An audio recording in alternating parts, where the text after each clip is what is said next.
The principal thought he could embarrass her in front of everyone, but when this Muslim mother finally stood up and spoke, the entire room went silent. What she said next left everyone completely speechless. If you are proud to be Muslim, stay with this story until the end.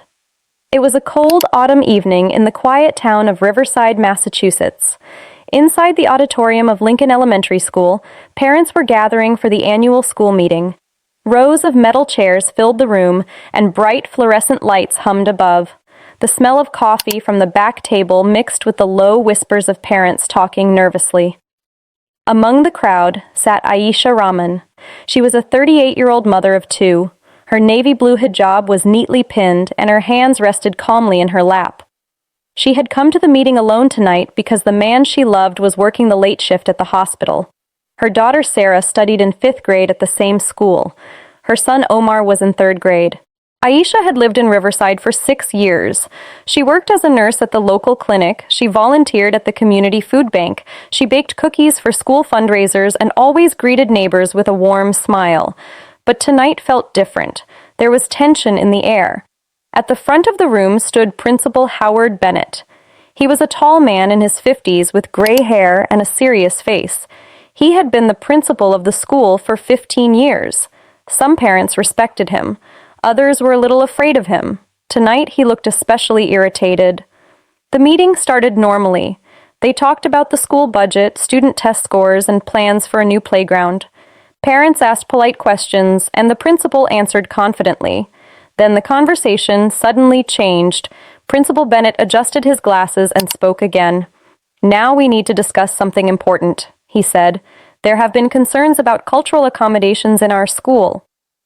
The room became quieter. Aisha felt her heart skip for a moment. She had a feeling she knew where this conversation was going.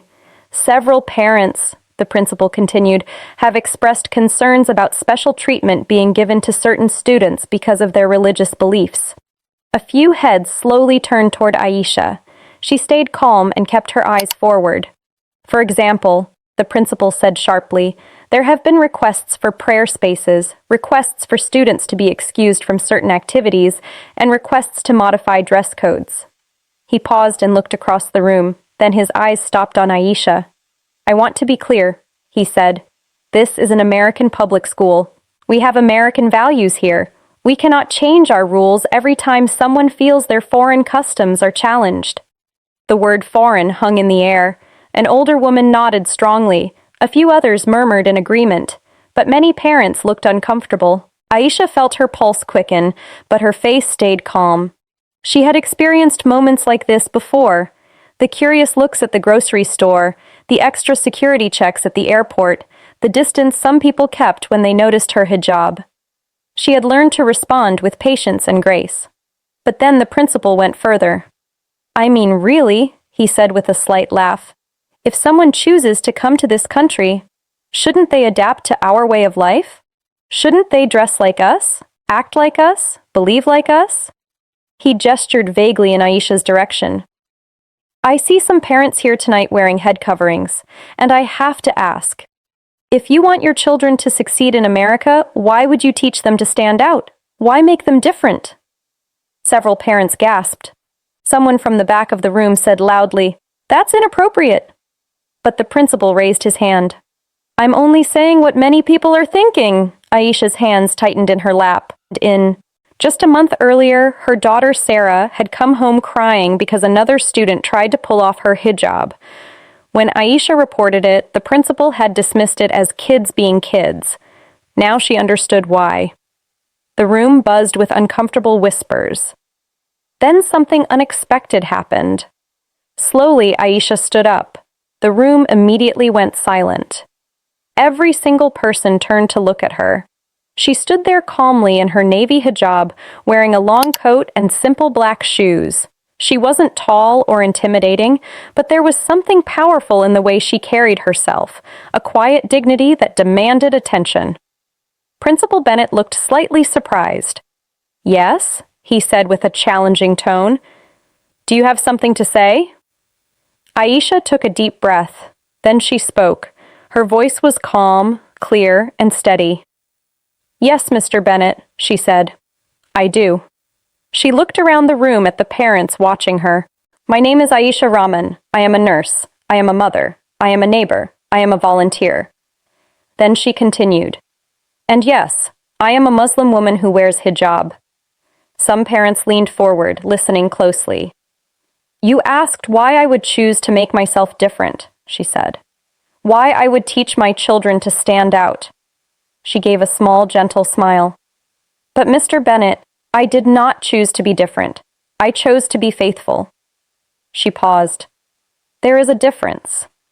The principal opened his mouth to respond, but Aisha continued. You said this is an American school with American values, she said. You're absolutely right. And one of the greatest American values is freedom. Freedom of religion, freedom of expression, freedom to be who you are without fear. Now several parents were nodding. When my grandfather came to this country 60 years ago, she continued, people told him the same thing you're telling me tonight. Blend in. Don't stand out. Stand. Hide who you are. Her voice grew stronger. But he didn't come to America to hide. He came here to be free. Free to worship the way he believed, free to raise his children with dignity, free to contribute to his community while keeping his faith. The room had become completely silent. Then Aisha spoke about her daughter. My daughter Sarah is 10 years old, she said softly. She's on the honor roll. She leads her debate team. She volunteers at an animal shelter every Saturday. She wants to become a veterinarian, pride filled her voice. And yes, she wears hijab. Not because I force her, because she believes in it. Tears appeared in some parents' eyes. When you mock my hijab, Mr. Bennett, Aisha said firmly, you're not mocking a piece of cloth. You're mocking my faith. You're mocking my freedom. Then she said something that would change the entire room. I don't wear hijab in spite of being American, she said. I wear hijab because I am American. The room stayed silent for several seconds. Then slowly, someone started clapping. Another parent joined, then another.